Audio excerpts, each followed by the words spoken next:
Então, eu vou perguntar aqui para você, Júlio. O que nós sabemos ali que se você pega a elite, né, você que já faz parte da liga profissional, nós sabemos ali que os melhores atletas hoje, eles têm uma predominância ali dos América do Norte, Estados Unidos, ali agora também o Oriente Médio vindo muito forte. O que você acha que falta? E nós temos brasileiros também muito bons, mas ainda não chegam. Assim, são poucos que chegaram ali naquele topo do topo, né? Apesar de ter caras muito bons. O que você acha que falta para o atleta brasileiro chegar no topo, assim, para brigar ali pelos 5 melhores do mundo da sua respectiva categoria? Porque genética nós temos, né? Não, genética tem, e o brasileiro também gosta muito do esporte. Para falar a verdade, se você for ver estatisticamente, o Rio de Janeiro, por exemplo, é o lugar que tem mais academia por metro quadrado no mundo. Sim, então, você vê, São Paulo também é uma meca de bodybuilders, se você também for ver, ainda mais o ABC. A ABC tem muito fisiculturista comparado com outros lugares. Porém, qual foi a sua pergunta? Me desculpa. Não, no caso, o que falta ali para os atletas brasileiros chegarem ali no topo, os profissionais, de suas respectivas categorias ali. Simples. Classic, o que falta ali, aquele impulsozinho que falta. Simples, o cara ter recurso suficiente para fazer só aquilo, entendeu? Sim. Porque se ele tem que trabalhar e também treinar e correr atrás de comprar comida, fazer a comida, o atleta fica saturado de cheio de coisa. Agora, se você pega um atleta e fala assim, olha, você vai receber tanto, faz o seu trabalho, entendeu? É diferente, sim. Coisa que os americanos têm. Coisa que brasileiro alguns têm, por exemplo, o Rafael Brandão é um cara que ele tem um investimento e olha ele lá em cima, entendeu? Sim. Não falo que, por exemplo, bom atleta, mau atleta, isso é indiscutível. Na minha opinião, é bom atleta. Com certeza. Porém, tem um investimento, sim. Entendeu? Se ele tivesse que trabalhar, com certeza ele não estaria no nível que ele está. Sim, e a mesma coisa que acontece com muitos atletas aqui no Brasil. Eu vejo muitos atletas ter que se virar nos 30 para poder competir. O cara vai ter que ir lá, tem que ficar mendigando pros outros, me dá uma ajuda aí. O cara, por exemplo... O cara trabalha na sexta para competir no sábado. Ou por exemplo, o cara tem que pagar uma inscrição, e sendo que já fez uma preparação inteira, aí tem que ficar pedindo pros outros, me ajuda aí por causa de uma inscrição de 200, 300 reais.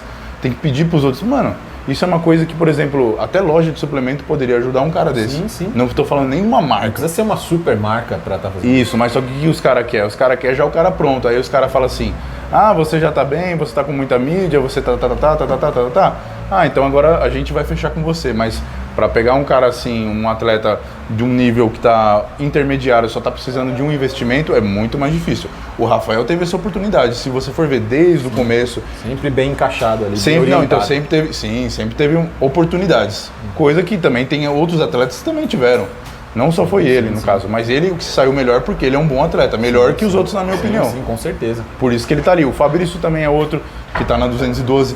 Agora sim ele tem mais recursos, você vê ele evoluindo. Sim, entre outros atletas. Felipe. Porém, sim, o Felipe também é ótimo atleta, mas agora tira todos os recursos. Você acha que eles estariam da mesma maneira que eles estão? Não. Eles seriam ótimos atletas, só que num nível menor. Mesma coisa que você falar de Phil Heath. O Phil Heath, ele é um ótimo atleta, mas tira todos os recursos do Phil Heath. Ele ainda seria Phil Heath. Sim. Mas não seria daquele tamanho. Brandon Curry não seria daquele tamanho. Sim. Big Ramy, assim vai. Sim, com certeza. Concordo. Então, vamos...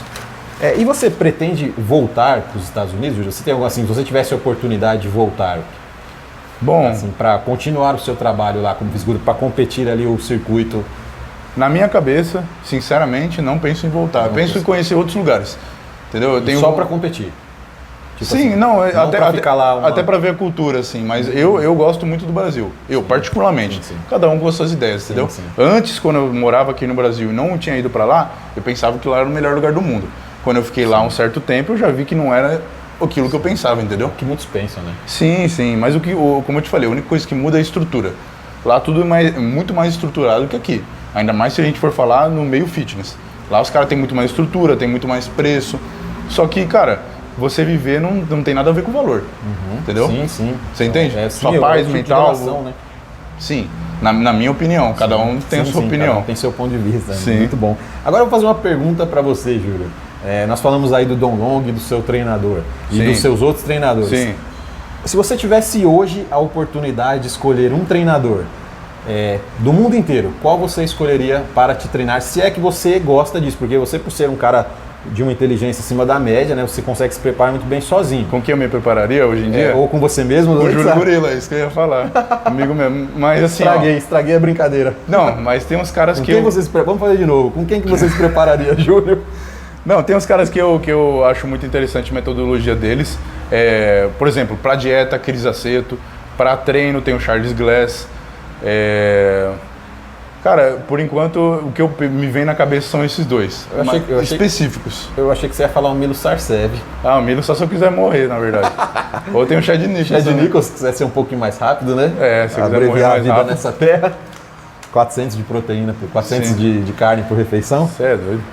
E olha que eu já comi muita carne. Tive uma época que eu comi 1,5 kg de carne por dia. Caramba. Mais de Matarazzo. A cintura assim, né? Ficava desse tamanho. Essa questão, você já falou isso sobre carne vermelha, né, Júlio? Até sim. Que você acredita que... Não, isso já é até comprovado, né? Que a carne vermelha prova de inflamações, né? Que você acaba mexendo ali naquela questão da cintura, né? E demora mais tempo para digerir. Muita gente confunde assim, a carne vermelha então é um mau alimento? Não, não é um mau alimento. Porém, se você ficar comendo todo dia, ela demora para digerir. E isso vai criando uma cintura. É a mesma coisa se eu pegar feijão e ficar comendo excessivamente feijão, 400 gramas de feijão por dia. Aquilo vai começar a inchar minha barriga de uma maneira porque demora para digerir, é uma coisa atrás da outra. É isso que eu falo. Antes eu comia muita. Depende da carne que você come também. Se você comer peixe, digere mais rápido. Carne branca digere mais rápido, mas demora mais que o peixe. E a carne vermelha demora mais que todas. Sim, muito bom, Júlio. Então isso influencia muito na linha de cintura. Mas tem gente que não se preocupa com isso. Sim, e principalmente quando o cara é mais novo, ele consegue fazer mais coisas sem afetar tanto. Aí com a idade ali, ele vai começando a ter problemas. E começa a criar patologias também. Problemas intestinais. Sim, agora, se você pudesse se preparar aqui, vamos inverter agora a pergunta. Tirando o Júlio Gorila, se você quisesse escolher outro coach brasileiro, quem você escolheria? Se é que você gostaria de trabalhar com Paulo Lima. Paulo Lima, curto e grosso, só ele. Sim, é o que eu mais confio. Foi meu mestre. Paulo Lima. É meu mestre ainda, porque mestre não deixa de ser, entendeu? É uma lenda do fisiculturismo. Para quem não conhece, pesquisem aí Paulo Lima, um dos maiores nomes do fisiculturismo mundial, vou dizer. Não vou falar brasileiro, mundial. Já ganhou tudo, ele ganhou o universo da NABA, né? Sim. Agora vamos fazer aqui uma pergunta sobre dieta, Júlio. A sua dieta, como você estuda, sempre está estudando ali coisas de dieta. Sua dieta ela é mais instintiva ou ela é mais técnica ali? Ou você mescla as duas coisas? Porque o pessoal sempre pergunta assim, quanto é o seu macro? Como é que está o macro? Quanto de quanto? Quantas calorias? Você pensa nisso, né, de uma maneira geral ou você é mais instintivo, como o pessoal mais antigo? Porque você veio dessa escola do pessoal antigo, né? Então eu queria que você falasse aí como que você vê essas duas coisas aí. E como você aplica na sua... Ok, bom, no começo eu era mais técnico, eu via muito mais o peso e, por exemplo, pensava em proteína, carboidrato, gordura. Hoje em dia não, eu vejo a questão da bioquímica, da reação química dos alimentos, tem também a questão de você comer certos alimentos que influenciam muito na sua digestão, mas hoje em dia, desde que eu me tornei pró, eu estou usando todo o meu tempo para testar as coisas. Então, os caras falam, você ficou sem comer carne, que não sei o quê, mas... Cara, eu tô testando, ninguém fez isso, entendeu? É interessante, por exemplo, seria ótimo o cara poder se preparar sem carne, porque reduziria muito o custo. Isso reduz, mas assim, eu tô testando tudo, entendeu? Eu só vou me tornar um atleta completo de mentalidade também, questão técnica, se eu testar as coisas. Porque uma coisa você ouve de um cara, você ouve de outro, mas você não sabe o que o cara passou naquele momento. Ele pode falar assim, a carne cresce, mas vamos dar um exemplo, ele comia amendoim junto. Podia ser o amendoim. Sim. Ou podia ser a carne, você não sabe. Então você tem que isolar cada um. Exatamente. É isso que eu faço agora. Eu estou usando mais meu tempo para saber de tudo tecnicamente o que é, mas como a sua pergunta foi referente a se eu levo a minha dieta como uma coisa não técnica, certo? Sim, mais instintivo. Assim. Isso, você olha ali, pega uma comida, coloca isso, ali, hoje em dia sim. Mais instintivo. Tô bem mais instintivo. Sim. No começo você se ligava mais essa coisa de números, macros, sim. Número de calorias. Sim. Interessante. Por exemplo, que nem eu tenho muitos alunos, então assim, não dá para falar para ele, come dessa maneira. Sim, não, eu tenho que passar um número para ele. Tem que padronizar. Mas esses números eu consegui testando, porque ninguém me passou eles. Sim, sim. A minha dieta que eu utilizo hoje em dia, que eu utilizo para a maioria dos meus alunos, fui eu que criei. Sim. Não foi uma coisa que alguém falou para mim assim, faz isso. Não, eu fui testando coisa por coisa, vitamina por vitamina, mineral por mineral, produtos naturais, cada um. E aí eu sei falar, cara, você tem isso? Então utiliza isso. Você tem essa patologia, usa isso daí também, entendeu? Sim, muito bom. Mas hoje em dia, respondendo a sua pergunta, é instintivo.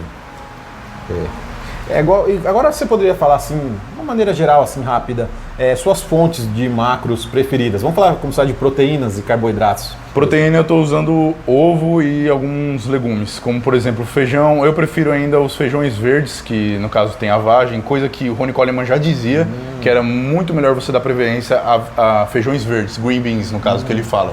Ele falava white foods, green beans.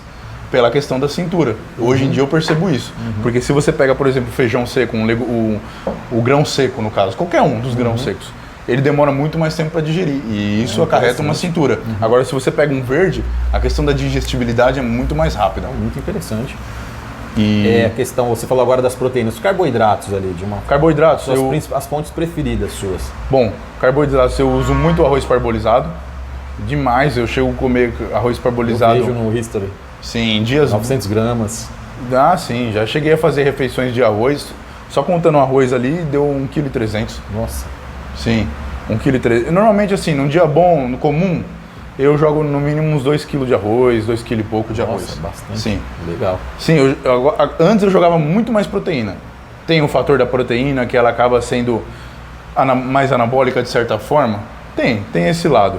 Mas se você for ver o ser humano mesmo, ele foi feito 75% para digerir carboidrato e muito menos gorduras e proteínas. O homem, se você for ver, ele é para digerir carboidrato. Claro que eu estou testando também. Sim. Só que foram muitas coisas que vieram. Eu não só mudei minha alimentação. Ali eu também parei de ciclar e parei muitas coisas. Sim. Foi muitas coisas que eu mudei. E agora eu estou voltando tudo aos poucos e vendo como cada coisa funciona. Sim. Eu vou começar a utilizar mais proteína para ver o que vai acontecer, entendeu? Mas agora minha maior fonte está sendo carboidrato. E estão sendo frutas, no caso banana eu como demais, qualquer tipo de fruta. Bom. Fruta eu arregaço. Então, porque, por exemplo, assim, eu não posso falar, eu só utilizo a banana porque às vezes eu vou no mercado e não tem banana. Sim. Você entende? Então, eu vou utilizando frutas em geral, como muitas frutas, muito arroz. O arroz é minha base. Sim. Em relação a gorduras? Gorduras, eu uso bastante o azeite. Estou usando agora bastante azeite, o abacate. Gergelim também eu uso bastante. Gordura saturada de gemas, assim? Olha, de gemas eu utilizo muito pouco. Muito pouco. Muito Sim, pouco. Sim. Interessante. Normalmente antigamente eu estava utilizando, há pouco tempo atrás, chegava a utilizar só 2 gemas por dia. Sim. Gordura animal, pouquíssima. Sim. Agora eu aumentei um pouco, porém essas gorduras saturadas eu utilizo bem pouquinho. Muito interessante. Eu prefiro utilizar mais gorduras naturais, não animais. Sim. E os resultados deste teste estão disponíveis no Projeto X. Projeto X, do sim. canal Bodybuilding Brasil. Sim, o canal Chega do aí, Itinho. Tinho. Chega aí, dá um... Pode bem, o negócio é assim mesmo. Dá um salve aqui pra galera. Olha quem tá aqui, pessoal. Beleza. O Itinho Bodybuilding Brasil. Acompanhe o Projeto X. Os dois aí estão aí se preparando aí, colocando um shape. Em breve vocês vão ver aí os resultados. Obrigado, Sim, Itinho. tanto o meu Valeu. como o dele. Sim. Vamos lá, vamos para as próximas. Está terminando, Júlio, está terminando. Tá tranquilo. Ai. E agora vamos falar, você atingiu uma forma física assim, impressionante no Olímpia Amador.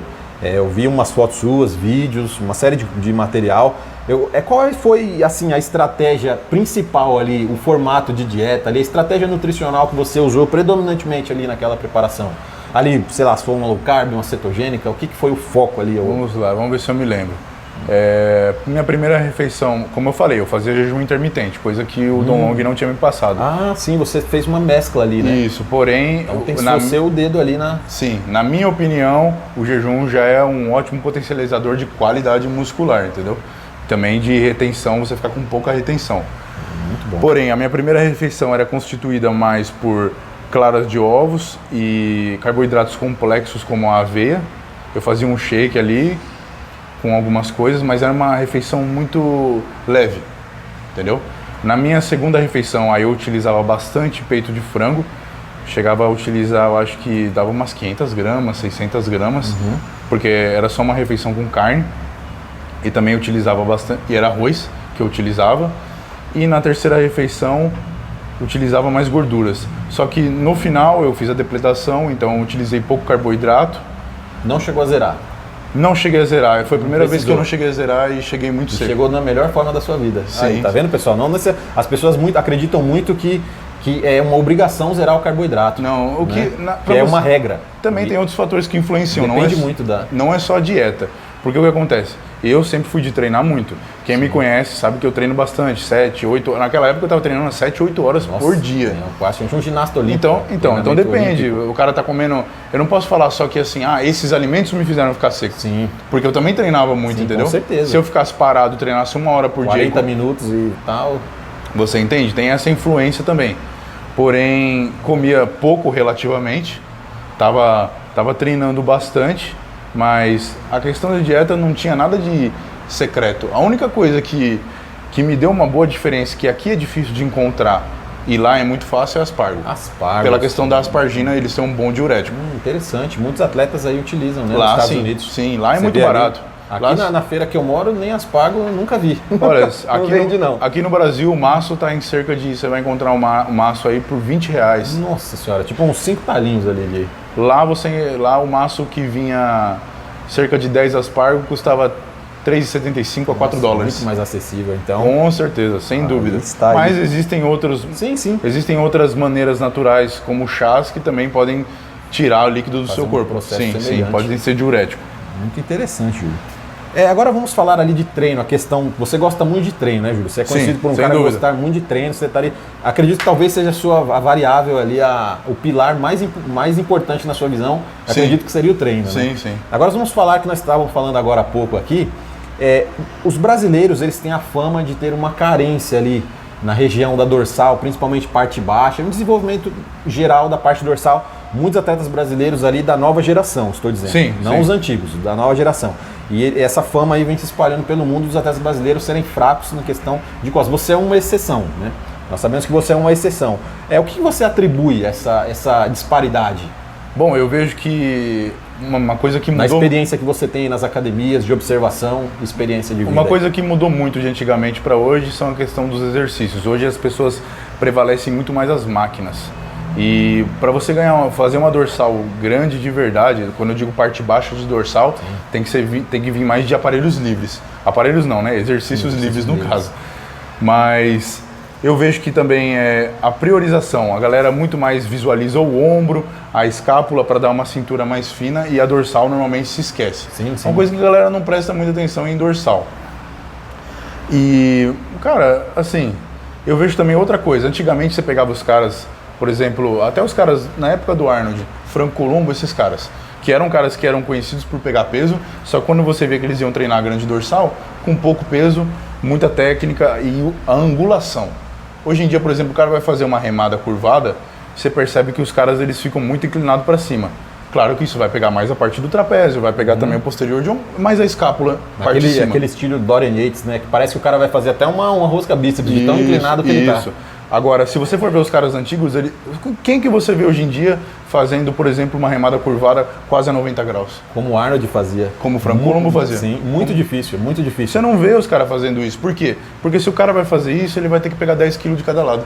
Porque eu duvido um cara pegar 50 kg de cada lado e fazer uma remada dessa. Aí o cara tem que ser muito fodido. Pelo menos eu nunca vi um cara fazer isso. Sim. Então tem muita relação do quê? Antigamente os caras treinavam por treinar. Hoje em dia tem muito a questão social, entendeu? Sim. Tem a questão do ego do cara, tipo, eu vou pegar o peso. Antigamente não, os caras viam mais a técnica do exercício. Se eu abaixar assim, não existe exercício errado no caso. Sim. Todo exercício vai mudar o músculo de alguma forma. Só que aquilo lá, se eu quero pegar mais peso para mostrar, claro que eu vou fazer uma remada mais alta, entendeu? Agora, se eu for abaixar, eu não vou conseguir fazer isso. E para quem olha, vai falar assim, tá fazendo com pouco peso. Ainda mais se você vai fazer com técnica, já é outra coisa. Isso que até nós estávamos falando ali, a questão do ego, né, Júlio? Às vezes o atleta, você vê isso muito aqui no Brasil, aquela questão do cara ali, quando vai treinar junto, ficar